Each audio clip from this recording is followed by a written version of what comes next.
పల్నాడు జిల్లా నరసరావుపేట టీడీపీ నియోజకవర్గ కార్యాలయంలో ఇమామ మౌజములకు గౌరవ వేతనంని ఎమ్మెల్యే అరవింద్ బాబు పంపిణీ చేశారు. ఇమాములకు నెలకు 10,000 చొప్పున, మౌజములకు 5,000 రూపాయల చొప్పున గౌరవ వేతనం అందజేశారు. కూటమి ప్రభుత్వం మైనార్టీ సంక్షేమం కింద అమలు చేస్తున్న ఇమాం మౌజముల గౌరవ వేతనం పథకాన్ని సక్రమంగా కొనసాగిస్తుందని తెలిపారు. చంద్రబాబు నాయుడు నాయకత్వంలోని ప్రభుత్వం మైనార్టీ సోదరుల సంక్షేమంపై ప్రత్యేకంగా శ్రద్ధ పెడుతుందని పేర్కొన్నారు. ఈ కార్యక్రమానికి హాజరైన ఇమాంలు, మౌజములు, మైనార్టీ నాయకులు ఎమ్మెల్యే చెదలవాడ అరవింద్ బాబుని సన్మానించారు. ముఖ్యమంత్రి చంద్రబాబు నాయుడికి కృతజ్ఞతలు తెలిపి కొనియాడారు. కూటమి ప్రభుత్వం చల్లగా ఉండాలని ముస్లిం సోదరులు ప్రత్యేకంగా ప్రార్థనలు చేశారు.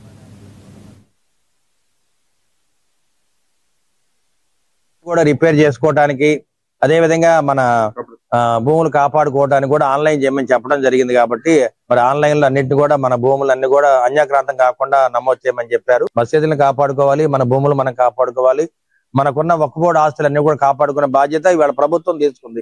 దానికి కూడా మీరు అందరూ కూడా అండగా ఉండాలి. ఇటువంటి మంచి ప్రభుత్వాన్ని మరి స్వతంత్రం వచ్చిన తర్వాత 77 ఏళ్ళలో కూడా ఎప్పుడు మనం చూడలేదు. మరి నిజంగా ఒక డాక్టర్ గా, ఒక ఎమ్మెల్యేగా నేను కూడా చాలా సంతోషంగా ఉంది.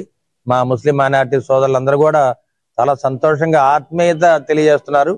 మరి ఇటువంటి పరిణామం అనేది చాలా గొప్పగా ఉంది. కాబట్టి మా ముస్లిం మైనారిటీ సోదరులందరూ కూడా మరొకసారి ధన్యవాదాలు తెలియజేస్తూ, ఇవాళ అన్ని మసీదులో ఉన్న ఇమాములు, ముజావర్లు అందరూ కూడా రావటం జరిగింది. వాళ్ళందరూ కూడా వాళ్ళ భాషలో వాళ్ళు చంద్రబాబు నాయుడు గారికి కృతజ్ఞతలు తెలియజేశారు. కాబట్టి నర్సరావుపేట మరి 50 మసీదులు ఉన్నాయి. అదేవిధంగా కొత్త మసీదులు ఇంకో 6 ఉన్నాయి. కాబట్టి వాటిని కూడా నమోదు చేయిస్తాము. అక్కడున్న ఇమాములు, ముజావర్లకు కూడా ఆర్థిక పరంగా వెసులుబాటు కల్పిస్తామని చెప్పి మన సోదరులందరూ కూడా తెలియజేస్తారు. మసీదులన్నీ కూడా రిపేర్ చేసుకోవడానికి,